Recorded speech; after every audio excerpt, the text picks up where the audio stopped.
1990년 걸프전 이후로 지금은 여행금지 국가가 된 이라크는 그나마 다른 여행금지 국가인 시리아나 리비아, 소말리아에 비해서는 최근 비교적 상황이 좋아지고 있어서 여행금지가 가장 먼저 풀릴 것으로 전망되기도 합니다. 이라크의 여행금지가 풀리게 된다면 관광지로서의 매력을 지닐 수 있는데요. 기원전 4000년대까지 거슬러 올라가는 장대한 역사를 지니고 있으며 수많은 국가들이 생겨났다 없어짐을 반복하며 남겨놓은 유적지와 건축물들의 흔적으로 인해 관광상품의 경쟁력이 높은 국가이기도 합니다. 고대에는 세계 4대 문명의 발상지라는 메소포타미아 지방이 대부분 현재의 이라크 땅이며 중동에서 가장 중요하다는 유프라테스 강과 티그리스 강이 모두 이라크를 지나는데요. 바로 메소포타미아 문명이 일어났던 곳이기도 하죠. 메소포타미아는 고대 그리스에서 온 말로 메소는 중간을, 포타미아는 강이라는 뜻을 지니고 있어 유프라테스와 티그리스 두 강의 중간이라 할 수 있습니다. 고대 문명 중에서도 메소포타미아 지역은 가장 오래된 문명이라 할 수 있는데요. 그 시작은 기원전 7000년경, 지금이 2020년도니까 무려 9000년 정도 전에 시작되었던 거라 할 수 있죠. 이라크의 북쪽 자그로스 산록지대에 정주한 농경민은 동시에 목축도 하며 후기 신석기 문화를 보내고 있었습니다. 그 후 하라프 문화, 즉 발달된 촌락 문화를 거쳐 기하학 무늬나 동물 무늬가 새겨져 있는 채문토기가 만들어지며 금속의 한 종류인 구리가 사용되기도 했는데요. 기원전 6000년경 우바이도 문화기에서는 구리의 야금술도 발달하게 됩니다.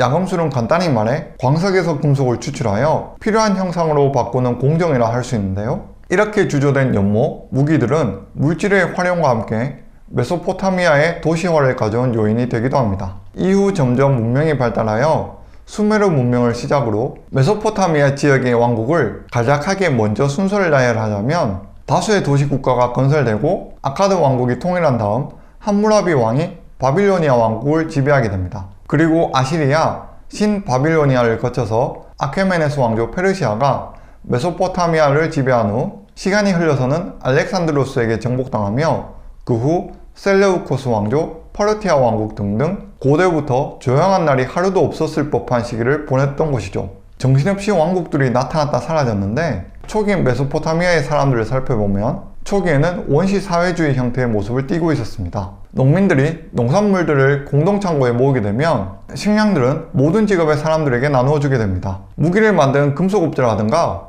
건축물을 짓는 사람들이라든가 말이죠. 그러다 청동기 시대에 접어들며 잉여 생산물이 생기게 되자 사람들 사이에 갈등이 일어나게 되고 점차적으로 국가와 도시 간의 끊임없는 충돌이 발생하게 됩니다.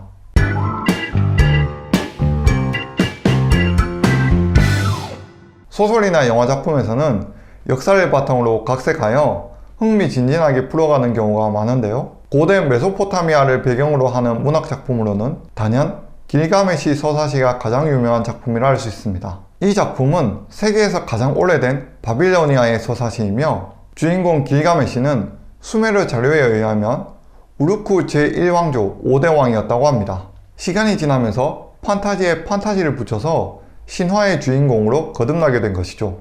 가장 오래된 서사시라고 하니 줄거리를 짚어볼까요? 배경은 기원전 2750년경 도시국가 우르크로 길가메시는 3분의 2가 신이고 3분의 1이 인간인 반신 형태의 우르크 왕이었습니다. 문학작품의 주인공답게 당연히 잘생기고 똑똑하고 싸움도 잘하는 만능 캐릭터인데요. 작품 초반부에는 인성이 천하의 막장으로 자신의 잘난 맛에 취미가 백성 괴롭히기였습니다. 도장 깨기 하듯이 온 동네 사내들을 패고 다니며 결혼하는 사람들에게는 초약권을 행사했습니다. 초약권이라 하는 것은 신혼 첫날 밤에 신랑이 아닌 초약권을 가진 자가 대신해서 신부와 동침을 하는 권리를 말합니다.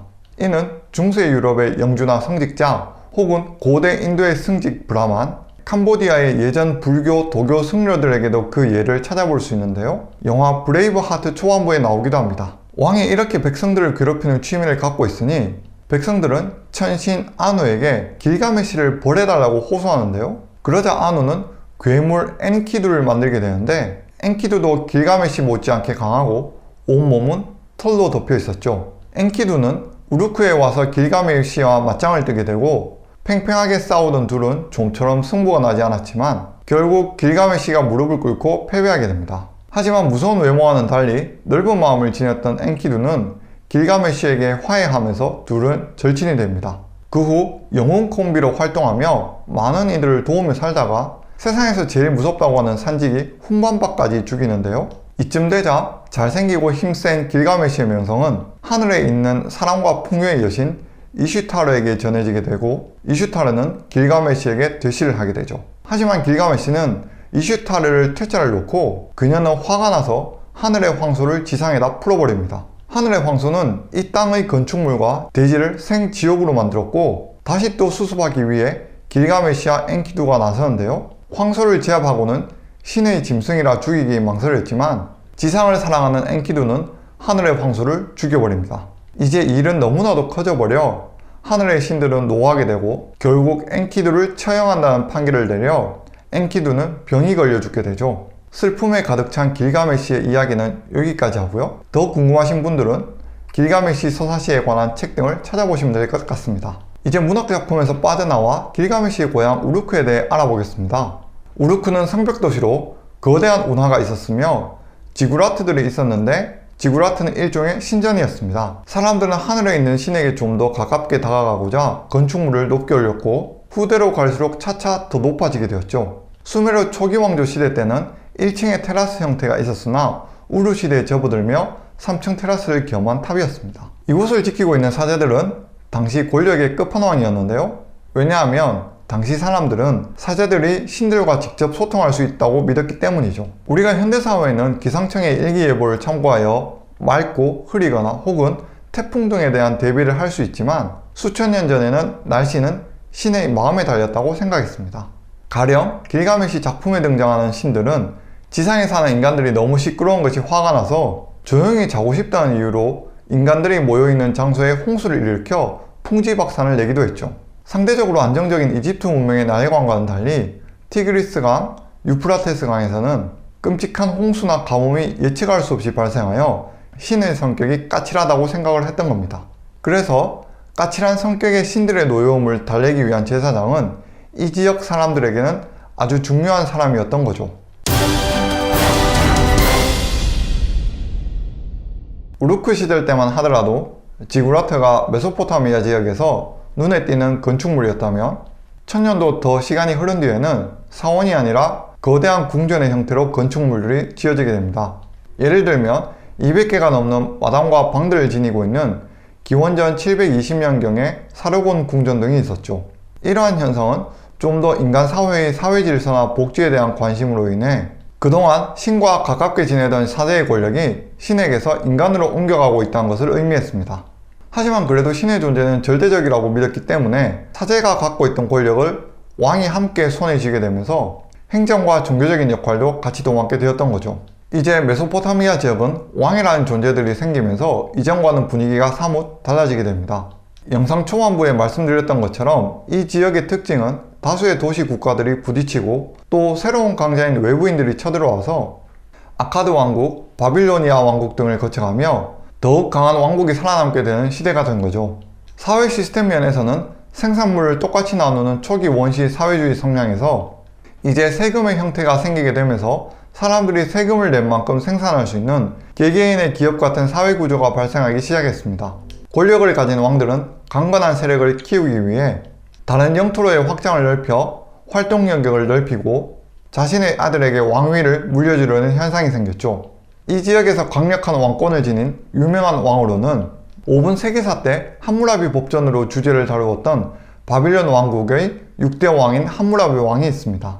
함무라비는 기원전 1792년부터 1750년까지 42년간 바빌론을 통치하는데요. 그가 왕으로 즉위했을 때 메소포타미아 지역은 아시리아, 라르사, 에시누나 등 여러 왕국으로 분열되어 왕국끼리 영토전쟁을 벌이고 있을 때였습니다. 그는 재위기간 중 30년 동안 경제력을 키우기 위한 내정에 집중하여 국가의 생산물과 군사력을 증진하며 국력을 길렀으며 31년째부터 본격적으로 주변국과의 전쟁 끝에 39년째 메소포타미아 전역을 통일하여 바빌로니아라 칭했습니다.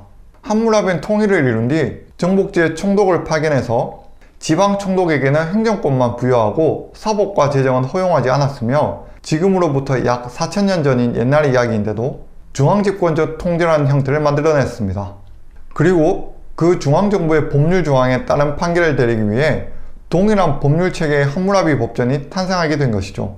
이 법전에는 단순히 눈에는 눈, 이에는 이만 적혀 있는 것이 아니라 282개의 법률 조항으로 구성되어 있어 여러가지 사회에서 일어나는 범죄나 문제들에 대한 규정을 명시하고 있습니다.